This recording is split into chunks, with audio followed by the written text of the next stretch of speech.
नमस्ते, म वीर भण्डारी। हाम्रो global institute the global institute of information technology private limited global institute अहिले ऐश्वर्या स्कुल र न्युरोप्लास्टिकको ठिक अगाडि रहेको जानकारी गराउन चाहन्छु। पहिला हाम्रो चाहिँ नवजीवन हस्पिटलको ठिक अगाडि डिबी कम्प्लेक्समा थियो। उताबाट सरेर अहिले चाहिँ निसर्ग हस्पिटल र पिपल चौतारा जानेको बीचमा यानि ऐश्वर्या स्कुलको ठिक अगाडि रहेको जानकारी गराउन चाहन्छु।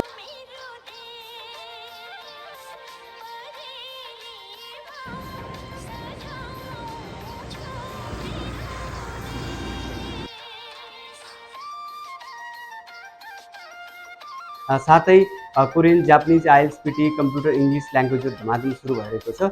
धमाधम 1 महिनाको लागि फ्री छ र तपाईँहरूले मौकाको फाइदा उठाउनको लागि हार्दिक अनुरोध गरे। तपाईँ यता आएर 1 मन्थ फ्री पढ्न सक्नुहुन्छ। धन्यवाद। Thank you so much.